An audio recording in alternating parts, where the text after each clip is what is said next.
Welcome to episode 7 of the Corvette build series.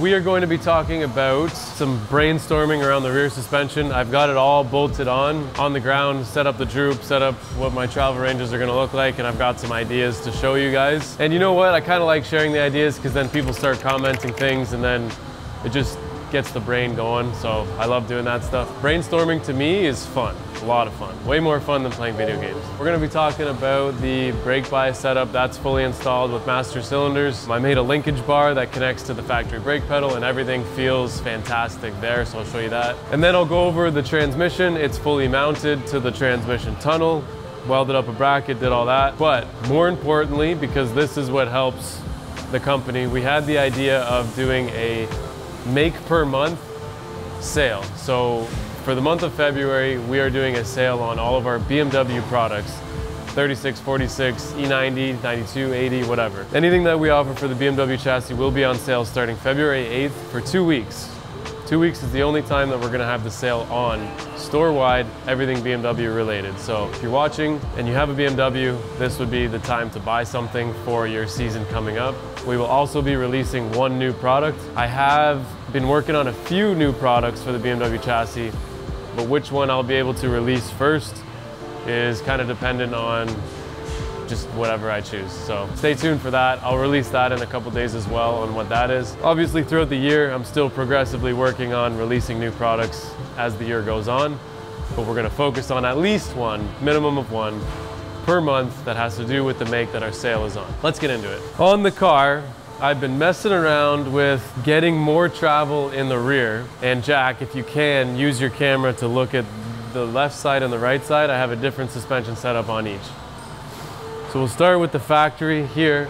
This is the factory coilover. It has a motion ratio of approximately 1.48 to 1, meaning if I get about 1 inch, let's talk imperial for a second. I know you guys like metric, I can do metric, but 1.5 inches of travel on the wheel is gonna be approximately 1 inch of stroke on the shock. That's roughly what the motion ratio means. But if we look over here, because the front coilover has lower profile mounting designs, it enabled me to have a shorter shock body with a similar amount of stroke. That paired with a slight possible redesign might give me a motion ratio of around 2.1 to 1. Relatively locating a front coilover in this area. This is all brainstorming. This is not what I'm doing for sure. We are just looking at it. There's some issues that come with changing motion ratio this much. Valving is an issue, sizing is an issue, spring rates are an issue. If you can get a heavy enough spring, all of that has to be considered. But it looked relatively promising, so that's what I'm playing with. Let's look at some other stuff. I'm gonna hop right in the car and you guys can watch me push the brake, which is going to push what my brake setup is, and then we'll talk about that. I'm sitting in the car, I have the factory brake pedal set up, and it is actuating my pedal box really, really nicely. It feels, I mean, obviously there's no pressure, but it feels great. So the way that it's gonna work is my front master is here, my rear master is here. This is going to go to the rear brakes, which as you guys saw, is going to be located on the diff. I have my bias bar adjustment. So basically there's a bearing that sits in the middle of this threaded shaft. And as I thread the bearing moves left to right inside of this housing.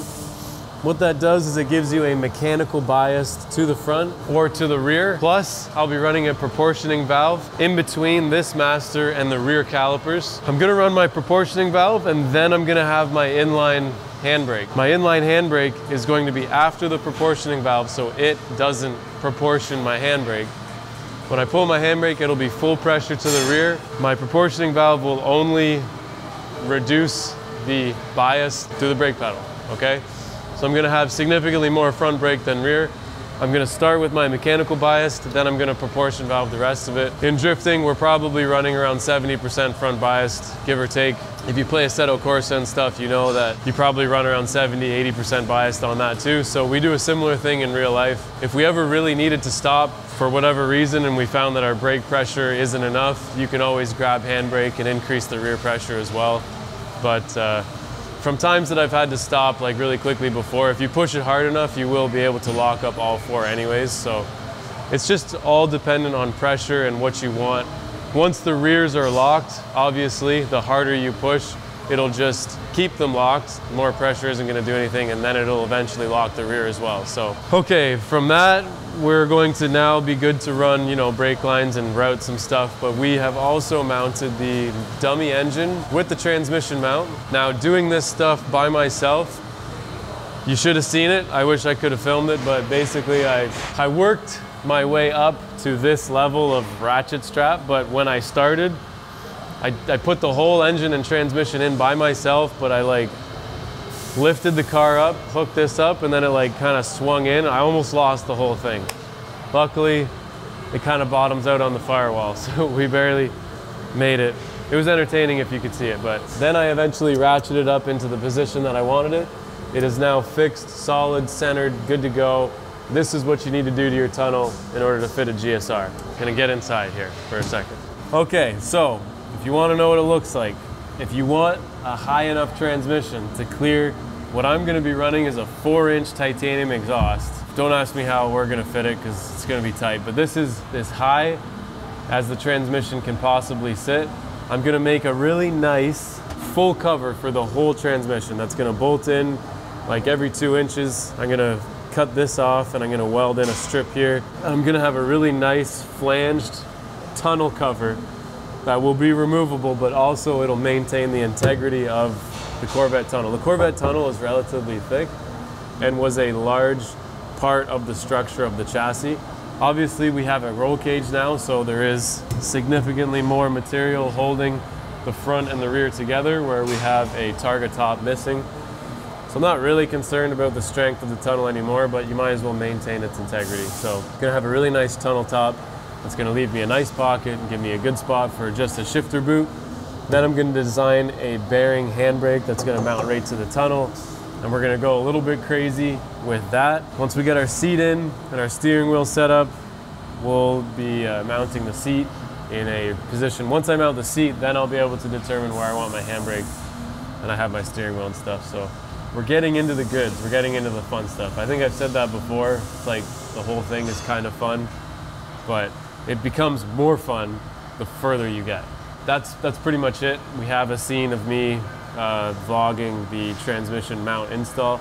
I installed everything with not scrap pieces, but random pieces of metal, okay? And probably from successfully achieving this, I'll now be able to make a GSR to Corvette transmission mount that isn't random pieces. I'll be able to actually design something that works, but you can see these holes here.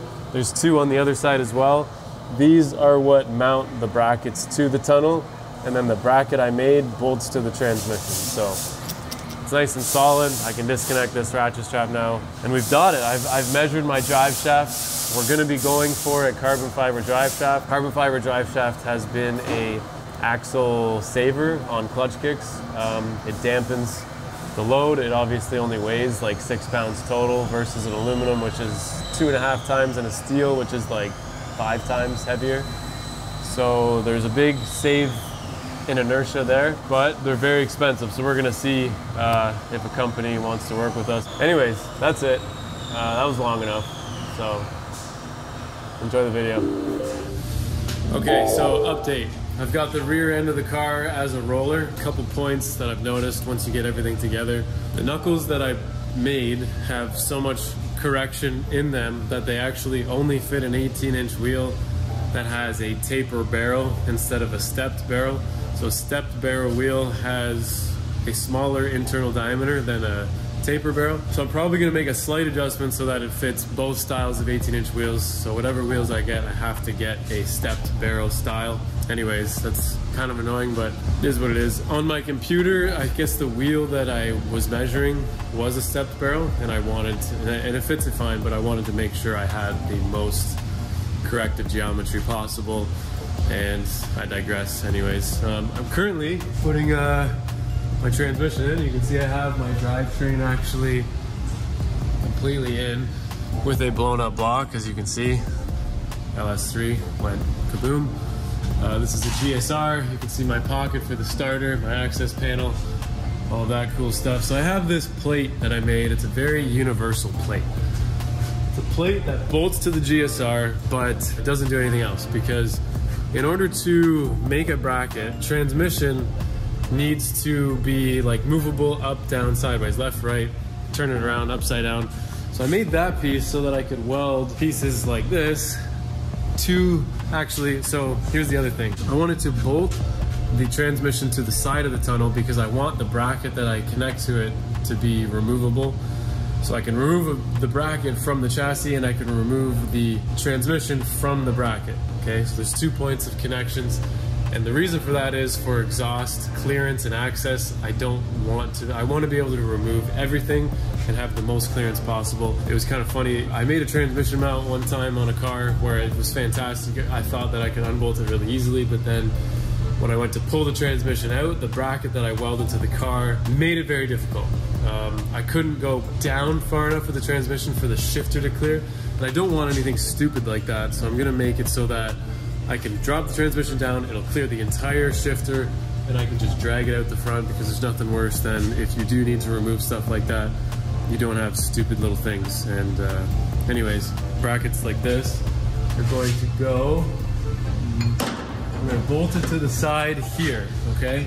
So the reason I don't have these all connected is because when I drill these holes, I don't know if I'm gonna drill them so perfectly that they align perfectly with where the transmission is right now.